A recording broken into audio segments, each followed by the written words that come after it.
Buenos días, Iglesia, gracia y paz. Esta vez desde un escenario diferente. Espero que de igual modo podamos ser de bendición, de edificación, ya que vamos a eh, enseñar y predicar la palabra de Dios, enseñar y predicar el Evangelio, que es lo que nos apasiona como hijos de Dios, es lo que nos salvó. Así que también tenemos que seguir viviéndolo, seguir aprendiendo lo que es Evangelio, viviendo el Evangelio cada día y también enseñándolo y predicándolos a otros. Hoy es el día del Señor, después de haber cantado juntos, orado juntos. También ahora vamos eh, a seguir compartiendo la palabra de Dios y a ver Génesis, ¿no? El capítulo que nos toca hoy.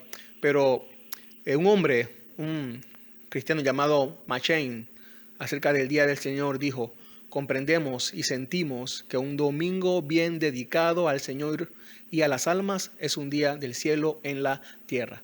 Así que igual nosotros estamos también de acuerdo con eso. Así que acompáñame a Génesis 39, y vamos a ver desde el versículo 1 hasta el versículo 20, solamente hasta allí. Génesis 39, versículo 1 al 20. Me acompañan allí en sus Biblias. Dice: cuando José fue llevado a Egipto, Potifar, un oficial del egipcio de Faraón, capitán de la guardia, lo compró a los ismaelitas que lo habían llevado allá.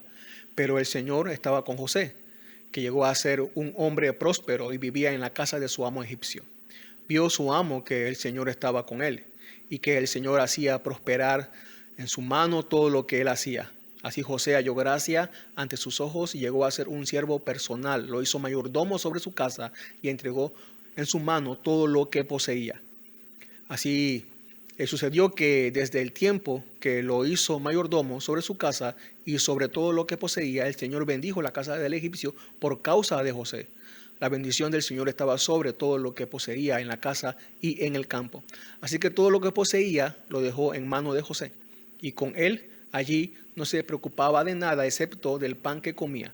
Y era José de gallarda figura y de hermoso parecer. Sucedió después de esta cosa que la mujer de su amo miró a José con deseo y le dijo: acuéstate conmigo. Pero él rehusó y dijo a la mujer de su amo: estando yo aquí, mi amo no se preocupa de nada en la casa y ha puesto en mi mano todo lo que posee. No hay nadie más grande que yo en esta casa y nada me ha rehusado excepto a usted, pues es su mujer. ¿Cómo entonces podría yo hacer esta gran maldad y pecar contra Dios? Y ella insistía a José día tras día, pero él no accedió a acostarse con ella o a estar con ella.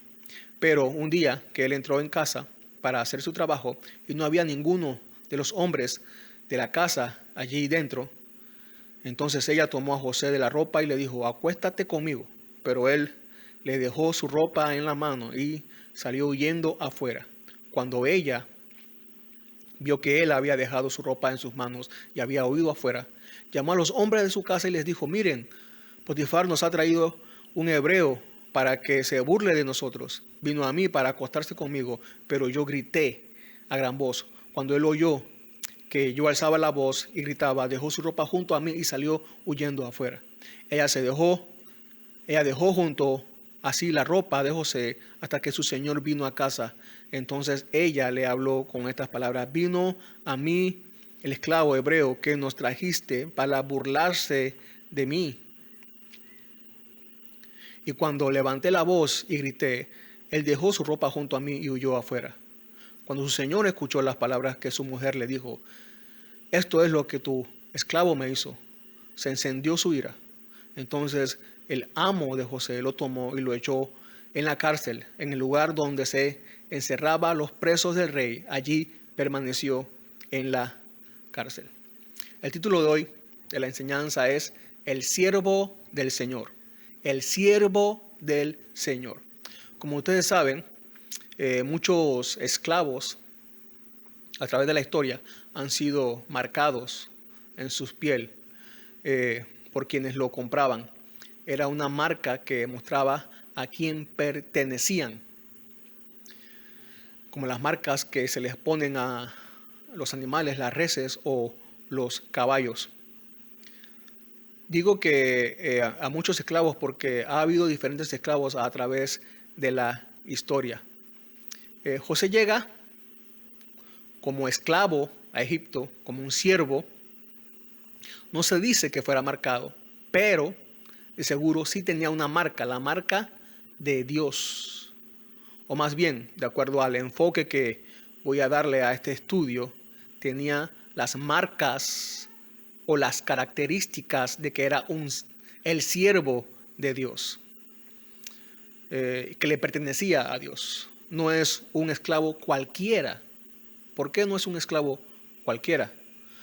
Hay tres características de que José es un siervo que le pertenece a Dios.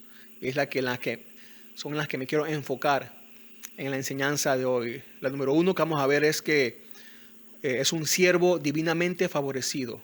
Es un siervo divinamente favorecido. La segunda es que es un siervo dignamente santo. Y la tercera es que es un siervo inocentemente culpado. Así que José había llegado como esclavo. Antes de ser prominente, como vamos a ver en los próximos domingos, José tiene que ser siervo.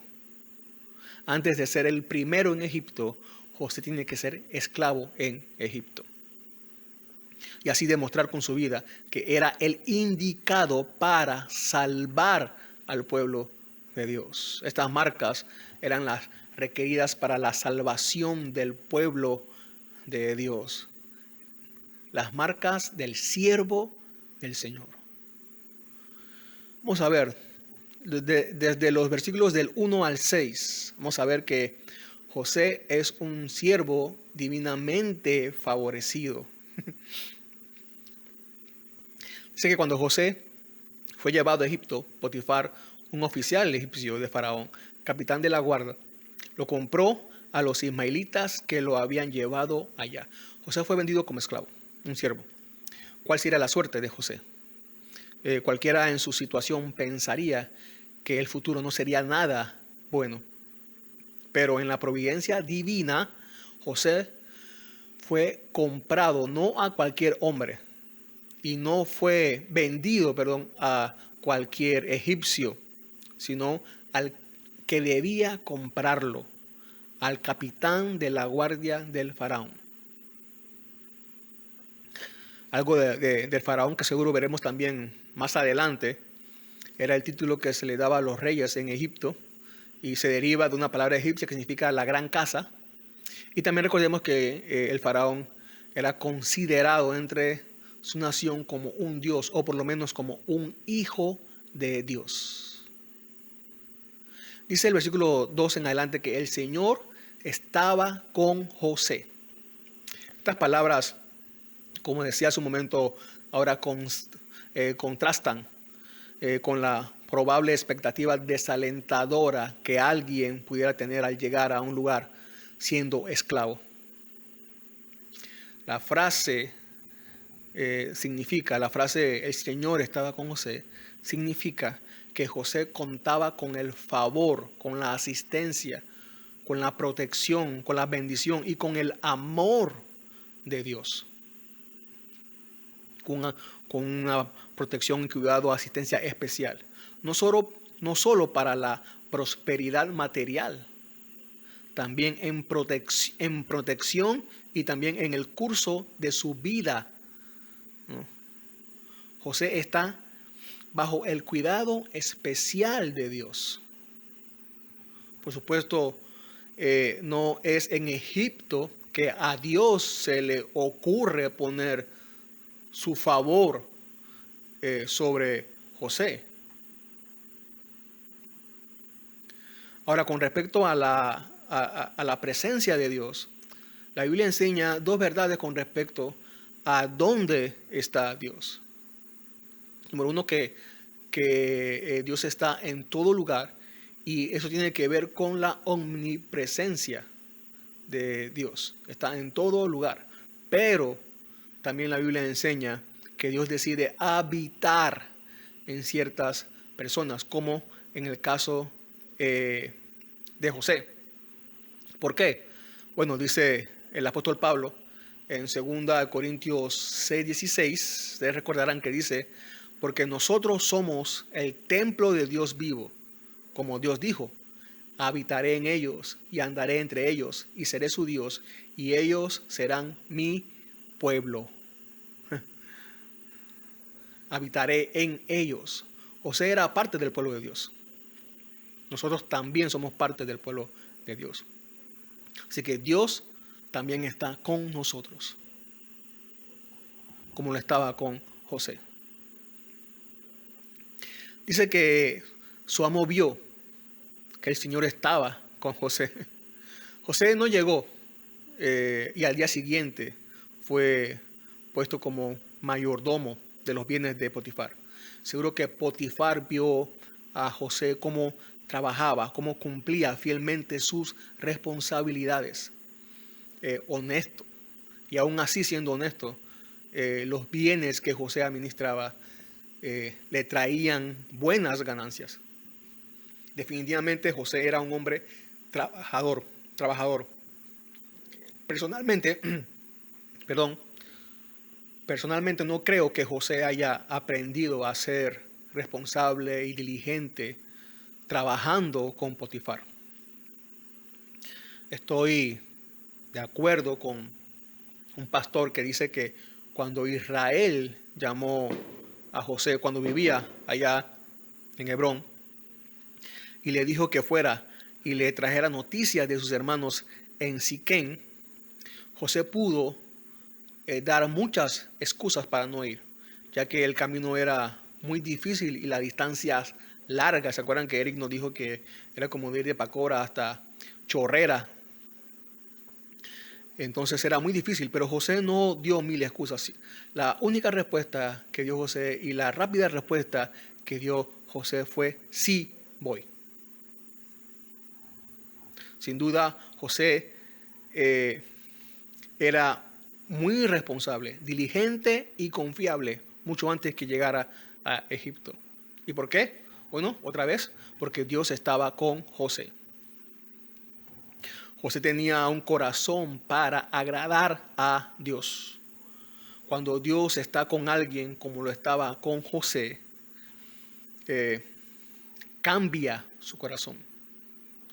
Y este cambio de corazón también se ve reflejado en todas las demás áreas de su vida, incluyendo, por supuesto, el trabajo, donde trabaja, ya sea si es jefe o es empleado. Es que cuando Dios está con alguien, trabaja para la gloria de Dios. Si Dios está con nosotros, debemos trabajar para la gloria de Dios. Así que lo hizo mayordomo por su trabajo, por su desempeño. Por supuesto, tuvo que haber pasado algún tiempo antes de que José fuera encargado de todo, gobernador de los bienes que Potifar tenía, y alcanzara la prosperidad, ¿no? Como consecuencia de su administración. José era el supervisor de los bienes de Potifar, el encargado de gobernar, de administrar, de tal forma que Potifar adquiriera mucho más ganancias y le fuera bien económicamente. Podríamos decir que José manejaba el dinero, mercancías, propiedades, todo esto. Contrataba, despedía, pagaba, establecía el salario, pagaba al resto de los trabajadores, firmaba los contratos, negociaba. Todo esto estaba bajo la supervisión de José. Ahora, tenemos que recordar que, aunque José era el favorecido por Dios y no Potifar, José no contaba con nada material. Nada era de José. Él manejaba dinero, mercancías, propiedades, pero nada era suyo. Nada. Ni siquiera él mismo era de él. Su vida no le pertenecía a él, le pertenecía a Potifar. Potifar se vio beneficiado por el trabajo de José y el favor que Dios tenía sobre él. Pero una vez salió, como vamos a ver más adelante, salió José de la casa de Potifar, también salió la bendición de la casa de Potifar. También dice que no tenía que preocuparse por nada, excepto de qué era lo que había que comer para hoy. Entonces, de ser el hijo preferido en la casa de su padre allá en Hebrón, pasó a ser el siervo preferido. Nunca más creo que la casa de Potifar fue tan próspera como cuando José trabajaba allí. Dice alguien, nadie es indispensable, pero hazte irreemplazable.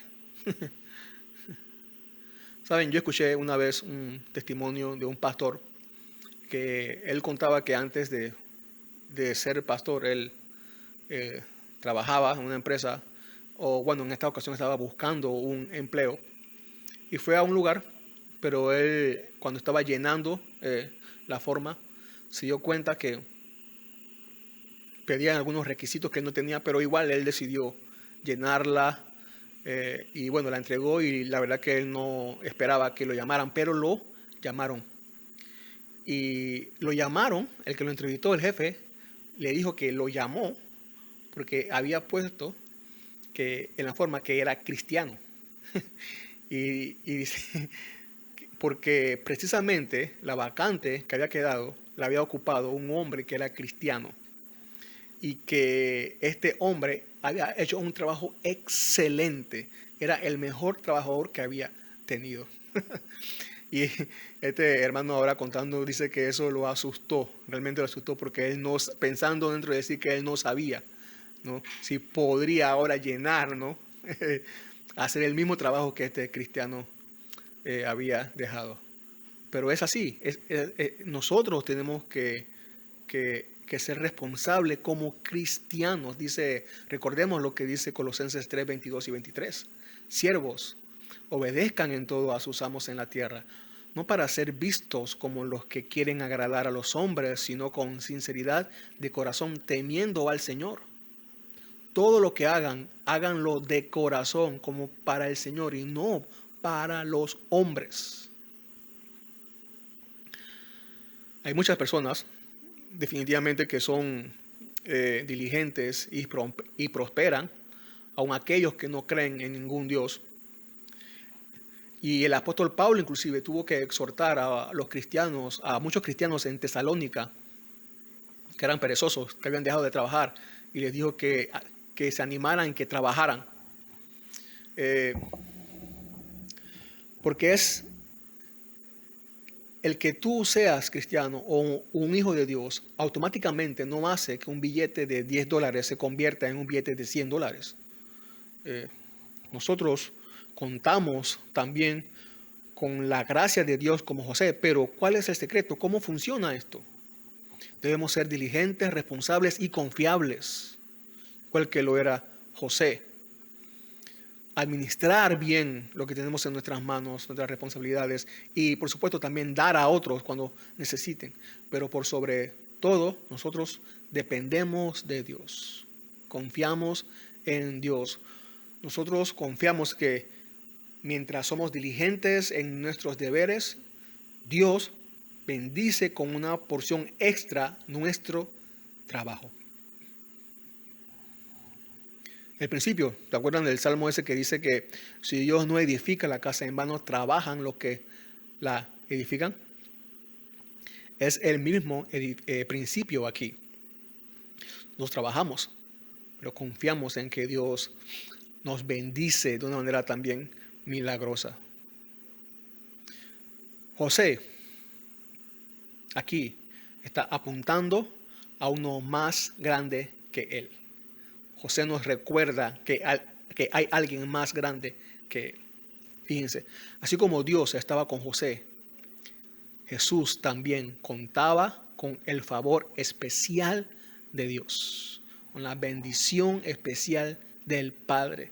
Ustedes recordarán en Mateo 3, 16 y 17, cuando Jesús es bautizado por Juan el Bautista, que se escuchan las palabras del Padre en los cielos. Dice Mateo 3, 16 y 17.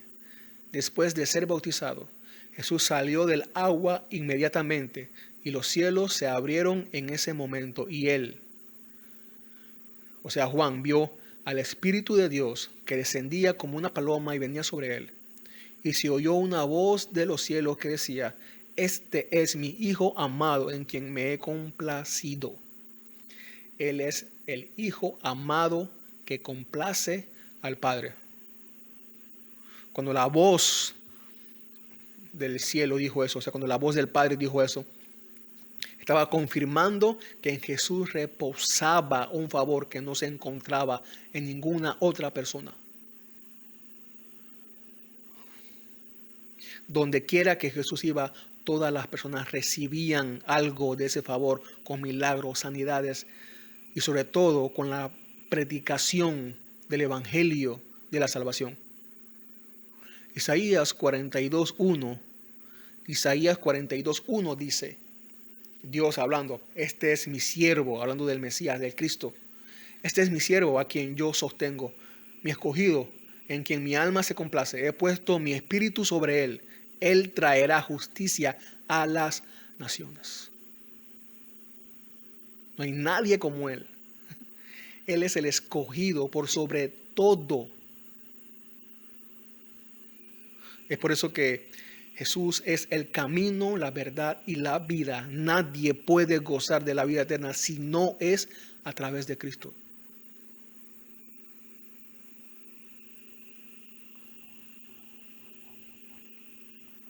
José era un siervo, regresando a José. José era un siervo que servía a Dios para los propósitos de Dios.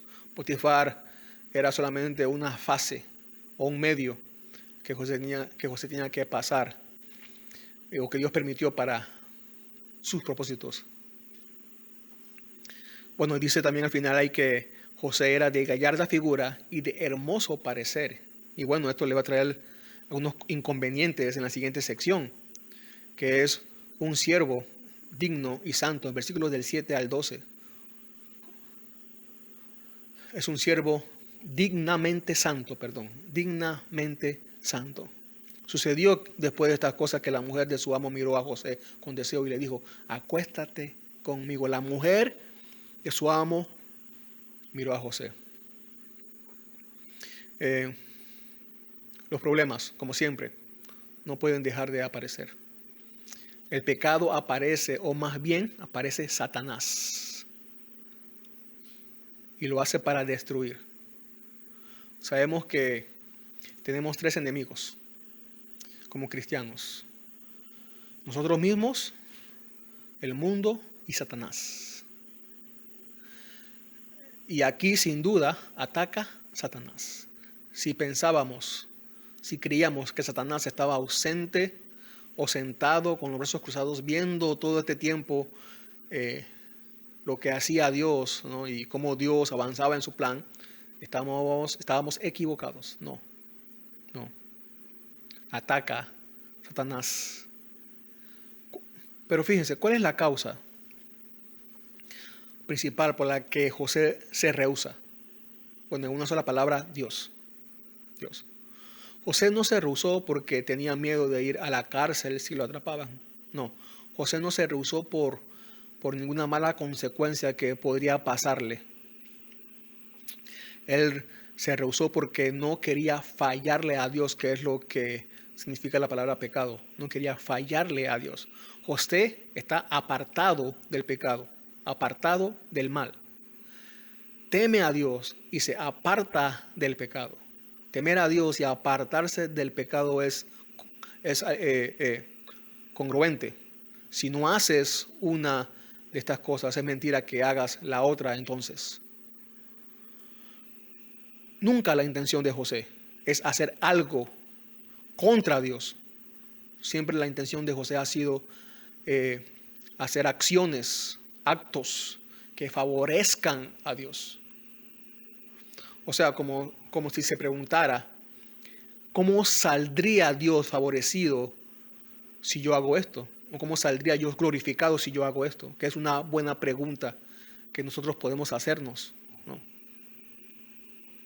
Cada vez que nos vamos en aprietos o en la tentación. Dice que ella insistía, en versículo 10, que ella insistía a José día tras día. Satanás no solo aparece, sino que insiste. Recuerden que el apóstol Pedro dice que él anda como león rugiente, buscando a quien devorar.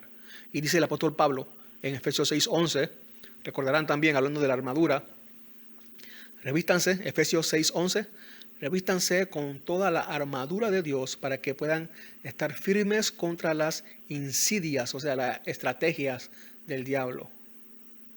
Una de las cosas precisamente que debemos saber de Satanás, una de las estrategias que debemos recordar de Satanás es que no cesa de atacar.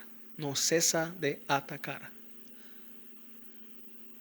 La vida cristiana es un constante avance, eso lo tenemos claro, pero no sin obstáculos que vencer. La Biblia nos enseña que la vida cristiana es como una carrera, y una carrera de obstáculos.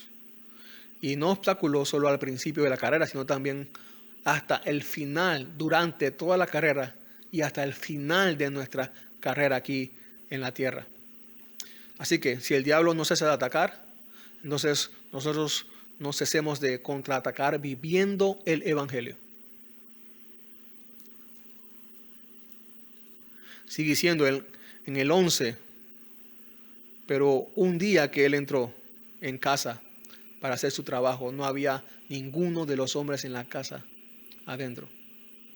Entonces ella tomó a José de la ropa y le dijo, acuéstate conmigo, pero él le dejó su ropa en la mano y salió huyendo afuera.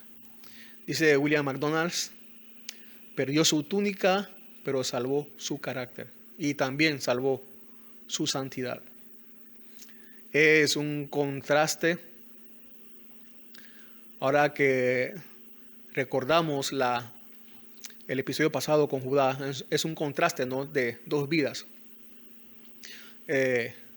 José aquí muestra su pureza y su santidad, pero recordamos que Judá demostró todo lo contrario. Judá estaba dispuesto a vender a su hermano como esclavo, sin embargo, él es esclavo del pecado.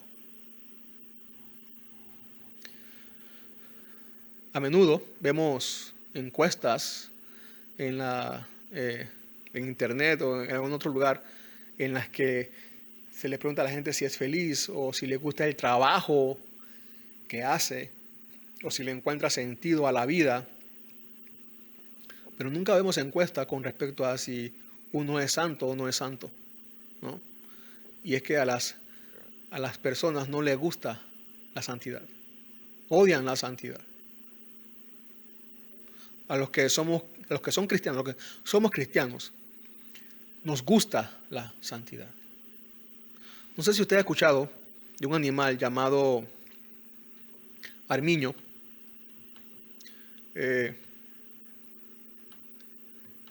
Cuando estaba estudiando esto, me vino a la mente este animal. Dice que una de las características más notables de este animal llamado armiño es su empeño de vivir siempre limpio, todo el tiempo, ya que detesta cualquier suciedad. Cuando él siente que está sucio, inmediatamente busca la manera para lavarse o para limpiarse. Así que también por eso es muy perseguido, es muy cazado. Y la forma para cazarlo dice que es ensuciando donde vive. Cuando este animal sale a buscar comida o algo así, ensucian donde vive, de tal manera que cuando él regresa ya no quiere estar en ese lugar por lo sucio que está. Y dice que es allí donde este animal se entrega voluntariamente, porque dice que se hace como una bolita él mismo, se encoge y se queda quieto y se deja agarrar mansito. porque entre ensuciarse o morir, prefiere morir. Así que alguien dice, no importa cuánto te acorralen, no importa qué tipo de pensamientos puedan venir a tu mente, mantente firme en lo que crees, en tus convicciones, ya que es mejor sufrir las consecuencias por vivir en santidad que vivir sin sufrimientos, pero pecando continuamente contra Dios. Alguien dijo, como un pirata acomete a un buque cargado de riquezas, así Satanás asalta a un alma que ha sido cargada de bendiciones espirituales para robárselas. Debemos imitar a José entonces, quien salió huyendo del pecado y no se sentó a reflexionar con el pecado para poder vencer, por supuesto. También me gusta lo que dice Romanos 12.1. Ustedes recordarán Romanos 12.1. Por tanto, hermanos, les ruego por las misericordias de Dios que presenten sus cuerpos como sacrificio vivo y santo, aceptable a Dios, que es el culto racional de ustedes. En los primeros 11 capítulos el apóstol Pablo ha expuesto cómo Dios es bueno para con nosotros, todos los pecadores, y ahora sus misericordias son nuestra única motivación para vivir en santidad, una vida que le agrada a Él. Sus misericordias son nuestra motivación, nuestra única motivación. Y no hay otra motivación más grande en todos los tiempos, ni habrá. Solamente sus misericordias para vivir vidas dedicadas solo a Él. Por supuesto, cuando somos santos, adoramos entonces a Dios con nuestra vida, ¿no? Seguro José tenía la misma motivación, sus misericordias para con él. Por eso no quería pecar contra Dios. Ahora, este episodio, no solo debemos verlo como una tentación, también como una prueba. Una tentación prueba o una prueba tentación. Debemos recordar que toda tentación precisamente es una prueba. Satanás quería destruir a José, su carácter, integridad, su santidad. Y me llama la atención que el padre de José había tenido relaciones sexuales ilícitas, y Dios aún así cumple su plan en Jacob. También, como dije hace un momento, recordando Judá, que también había tenido relaciones sexuales ilícitas, y es donde viene el Mesías. Pero aún así también Dios cumple su voluntad y afirma sus promesas del pacto. Pero no permite que José cometa ninguna relación sexual ilícita. ¿Acaso no podía Dios llevar a José al palacio del faraón si José hubiera pecado? Sí podía. Pero quizás, o seguro, si José hubiera sido atrapado por Potifar lo hubiera matado enseguida, y hasta allí llegaría la vida de José. Así que José apunta otra vez. José apunta a uno mejor que él, a Cristo, quien vivió de una manera digna y santa. Ustedes recordarán que antes que comenzara también su ministerio, pasó la prueba en el desierto. En el desierto con Satanás, y allí demostró ser el único digno rey de reyes. En el relato de Mateo 4, el diablo quería destruir a Jesús, como quería destruir a José. Pero el Padre quería ratificarlo como el único digno de ser enviado para tan grande misión. Jesús venció a Satanás allí en el desierto. Y no una vez, sino 3 veces. José dijo, no voy a pecar contra Dios. De la misma manera Jesús también con las 3 respuestas que él da, glorifica a Dios. Si José no pasa la prueba, como dije hace un momento, y peca, probablemente hubiera sido matado por Potifar. José pasó la prueba para que el resto del pueblo de Dios llegara a Egipto. Jesús pasó la prueba para que nosotros pudiésemos llegar y ser recibidos por el Padre. Jesús es el segundo Adán que sí venció al diablo. Adán fue derrotado por el diablo en el Edén y trajo la desgracia para todos. Dios prometió que un Mesías vendría a hacer lo que Adán no pudo. Y nos recuerda esta promesa a través de todo Génesis. Ahora, de una manera más vívida, a través de la vida de José.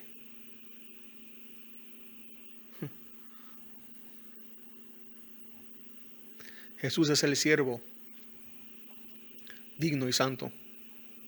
Pero también en esta tercera parte y última,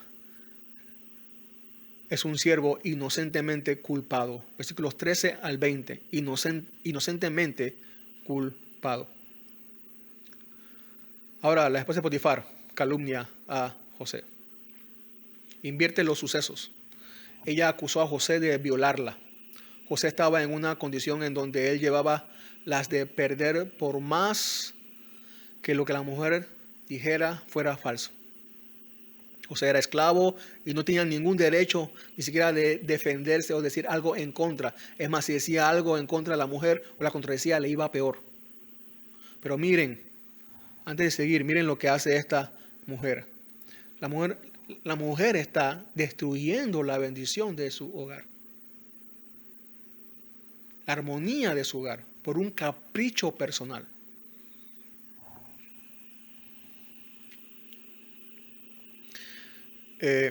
Con una mujer así, Potifar nunca iba a prosperar de manera duradera, ni siquiera sin Dios, sin José en la casa. No. Un esclavo de afuera trajo bien a la casa, pero la esposa de la casa trae mal a la casa. No solo por una infidelidad tienen que recordar aquí todas las mujeres. No solo por una infidelidad una esposa puede ser de desdicha para su casa, también por otras muchas razones. Por ejemplo, Proverbios 2, 21, 19. Proverbios 21, 19 dice, mejor es habitar en tierra desierta que con mujer rencillosa y molesta. O sea, que se queja siempre y busca pleitos.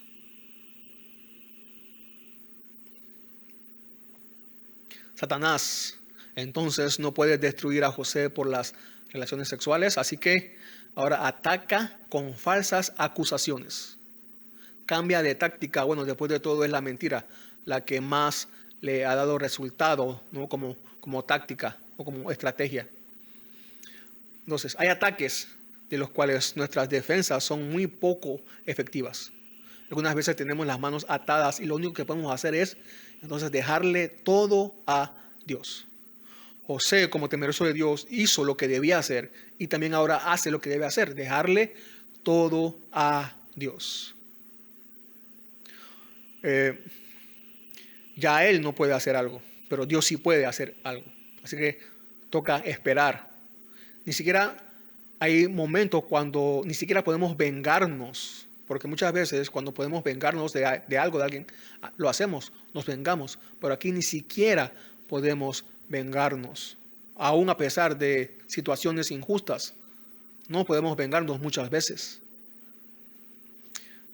Tenemos que esperar en Dios, esperar a Dios, que fue lo que hizo José. Sale huyendo y se queda afuera de la casa. A esperar a Dios, ¿no? Cuando me acordé, ¿no? Cuando era niño, entonábamos un canto que dice, yo tengo un abogado que me defiende. Él nunca está ocupado, siempre me atiende. Él nunca pierde un caso, todos los gana. Así que tenemos que esperar en ese abogado que tenemos. José no es culpable de los cargos de los que se le acusa. Es inocente, pero aún así es echado en la cárcel como culpable y malo.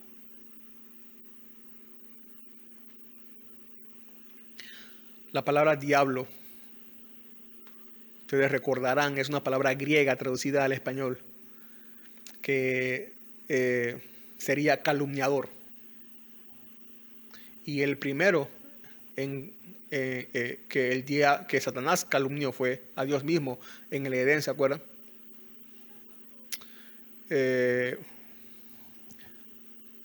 Cuando en Juan 6:70 Jesús dice, uno de ustedes es calumniador, ahí la palabra es diablo.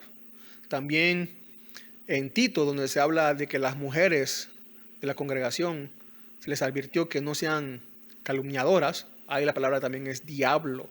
También más adelante también en 2 Timoteo Pablo usa que las señales de los últimos días es que los hombres serían calumniadores. Bueno, ahí también es la palabra diablo en el griego.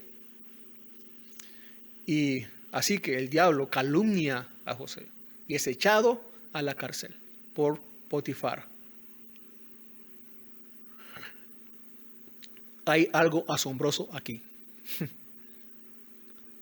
Alguien pregunta, ¿pero qué puede haber asombroso si te echan injustamente a la cárcel? Bueno, pero no fue a cualquier cárcel.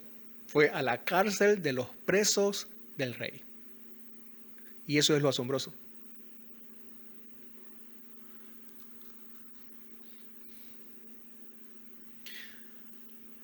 Acá en este mundo no tendremos ninguna recompensa por ser santos, pero nosotros no somos santos por las recompensas que este mundo nos pueda ofrecer.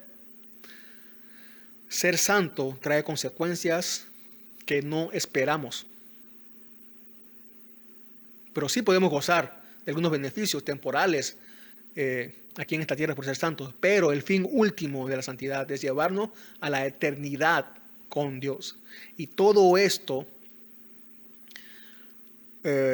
todas estas consecuencias lo consiguió José por ayudar a Potifar.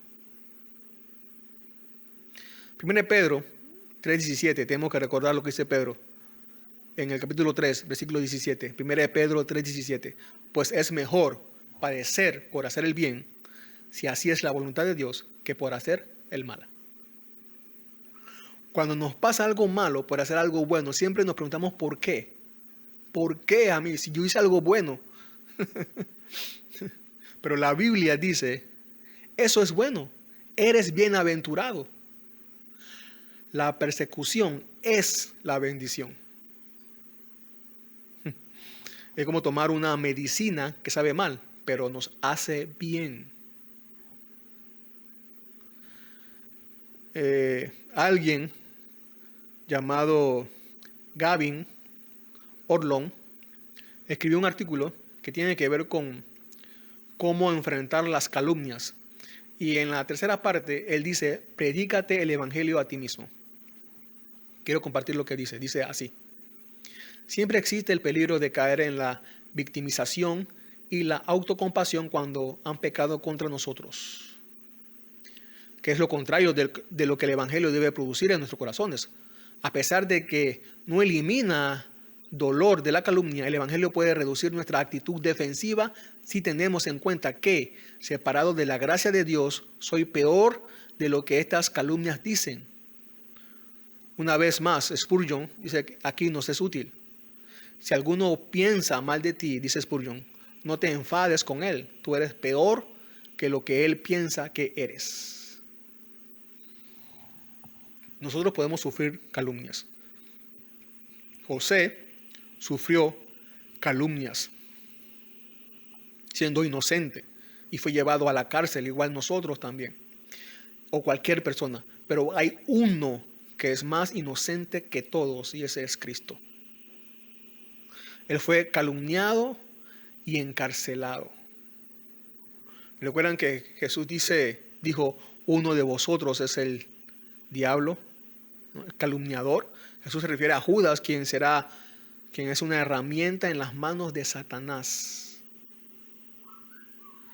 El más grande adversario de Dios actúa de esta manera, ¿no? En el momento cuando estaba con Jesús allí, ocultándose tras la débil naturaleza humana para instigar en ella su propia malicia.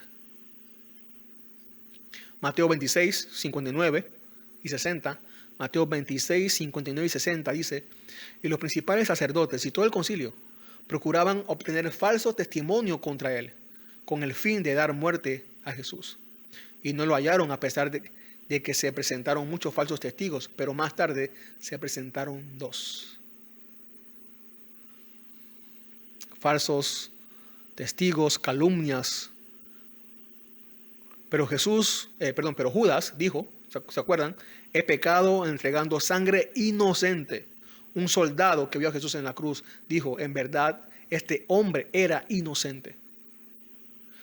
Pilato también dijo: no encuentro delito en este hombre. El apóstol Pedro, hablando de Cristo y su sacrificio, dice, 1 Pedro 1:19, 1 Pedro 1:19, sino con sangre preciosa, hablando de nuestro rescate, como de un cordero sin tacha y sin mancha, la sangre de Cristo. Cristo Jesús es más grande que José, porque José solo fue a la cárcel, pero Cristo murió siendo inocente. Y es más grande que cualquiera, porque él fue culpado del pecado de miles y miles de personas. Él fue para la cárcel y lo mataron. Tú y yo deberíamos estar en esa cárcel. Tú y yo deberíamos estar en ese juicio siendo condenados. Tú y yo deberíamos estar en esa cruz. Tú y yo deberíamos estar en esa tumba, muertos para siempre, sin Dios por toda la eternidad. Cualquiera de nosotros hubiera luchado hasta el final por defender su inocencia, pero Cristo no lo hizo. Él no defendió su inocencia. Él murió. ¿Por qué? Bueno, Hebreos 7, 26 y 27 nos dan la respuesta. Hebreos 7, 26 y 27 dice: porque convenía que tuviéramos tal sumo sacerdote, santo, inocente, inmaculado, apartado de los pecadores y exaltado más allá de los cielos, que no necesita, como aquellos sumos sacerdotes, ofrecer sacrificios diariamente, primero por sus propios pecados y después por los pecados del pueblo.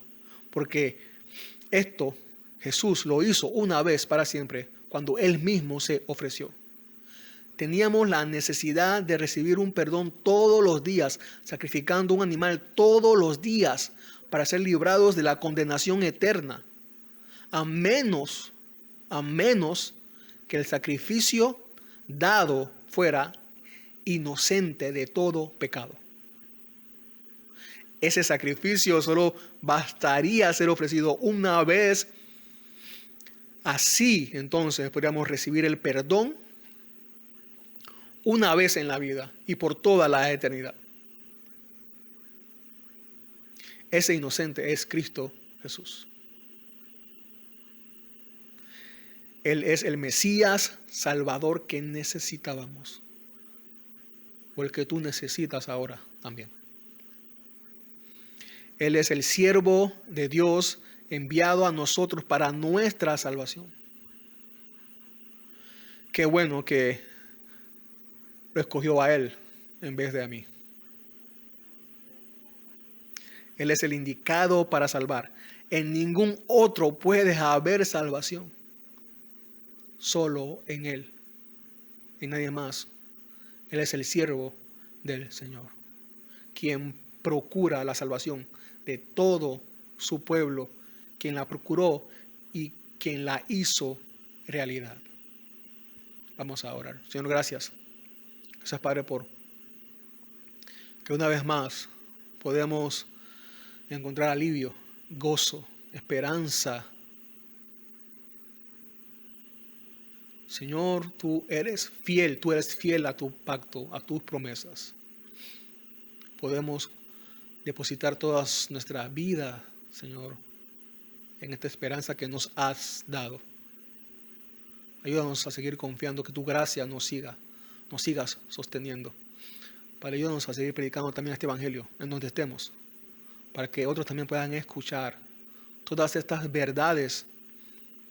No poner nuestra confianza en nosotros, sino a ponerlas en tu siervo, en aquel que has escogido, Señor, para llevarnos a la tierra prometida, para llevarnos, Señor, a la salvación una vez y para siempre. Gracias por todo. Amén.